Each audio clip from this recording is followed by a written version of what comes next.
With the top 10 poverty rates in America have been run by Republicans 8% of the time since 1965, and 8 out of the top 11 with poverty have been run by the Democratic progressives 100% of the time. Am I the one really that wants to hurt education, make sure everybody's an uneducated dummy? Washington, D.C. has been controlled by progressives. They have spent $15,000 per student. The national average is $10,000. They have been in control by corrupt individuals and progressives so long I can't even count it anymore. Yet they're still ranked among the worst in the country. Only 60% of the kids graduate. 60%. And only 9% will complete college within 5 years of graduating. What are we doing to these people? And yet, Nancy Pelosi and her crew, they get in and they cut the charter schools. Barack Obama throws the game in with the unions. I'm the one that wants to make sure people are uneducated? Not anymore. Not going to be afraid of whatever name you call me. Am I reckless for supporting gun rights? That's what they'd have you believe. In England, they banned guns in 1998. For the next 7 years, the number of deaths and injuries from gun crimes increased. Would you be shocked if I said 100%? Would you be shocked if I said 200, 250, 300? How about 340%? Because guess what, guys? Criminals don't wait around for the background check on their way to shoot somebody. Am I unpatriotic? Am I cold-hearted? Am I part of the mob for opposing government-run health care? Show me where it works. When was the last time in this country? Our system stinks on ice at times. But when was the last time you saw a patient in a hospital in this country so thirsty that they had to drink water from a nearby plant? Or 4,000 new moms being forced to give birth in hallways because there weren't any rooms? I mean, that happened to Jesus, not in America. When was the last time you saw somebody have their supposedly removed spleen suddenly burst? None of those things have happened here in America.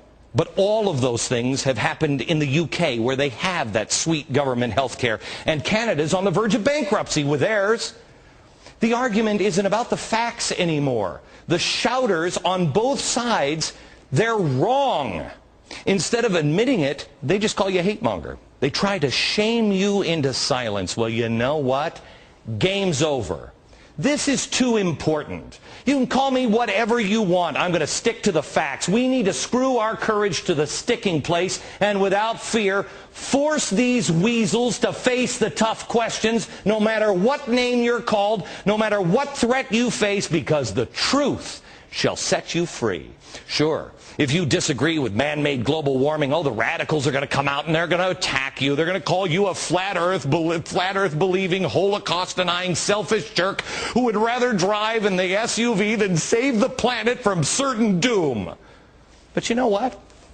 The IPCC report that they so love to quote all the time says the best way to fight global warming is not by getting a Prius. It's by not eating meat. Now, how many of your earth-loving green friends are vegans? From here on out, America, when they start lecturing you or your children about the planet, ask them this: do you eat meat? Do you have leather shoes or a leather belt? If they say anything other than absolutely not, tell them to sit down and shut the pie hole. When they stop doing more supposed damage with their steak, then you can talk to me about my SUV. And maybe we'll also talk about the green job czar who sees green jobs like this. We want a green economy that is strong enough to lift people out of poverty. We're not leaving anybody behind. We don't want an eco-elite economy. We were talking about people who don't have a home. How do they get to be a part of this green economy? What is the meaning of a green economy if at the end of the day it's just eco-apartheid anyway? Eco-apartheid? I got to help me out here. I got to understand, which is it? We need green jobs because the earth has a temperature, like Al Gore says, or we need green jobs for social justice, which, by the way, is Marxist code language. Social justice equals take it from him and give it to him. America, congratulations, you are now beginning to see it. This is not about Republicans versus Democrats. I think we both know they suck equally. This is about Republicans and Democrats and independents against radical revolutionaries and anti-capitalist nut jobs that we wouldn't let our kids be with all day, let alone leave our country with them. Almost all Americans love the Constitution. Democrats and Republicans respect the Founding Fathers and the Constitution, and we may disagree on this policy or that policy, but the fundamental transformation, the change that 80% of America was looking for, was driving the money changers, those in bed with special interests, global corporations, and all the fat cat Wall Streeters and the political party hacks out into the street. Well, they ain't. They're in the house. They've kicked us out in the street. In the coming weeks on this program, I'm going to ask you to continue to watch this show with a piece of paper and a pen, because to my dying breath, I'm going to be shouting this out. I'm going to continue to expose these connections and these plans that are out of step with you and almost everybody in the country. You know, I mean, unless you live in the basement of Nancy Pelosi's house in the most radically progressive neighborhood in the country while eating arugula and roast beef sandwiches. But we're also going to arm you with the facts, because we don't need to shout.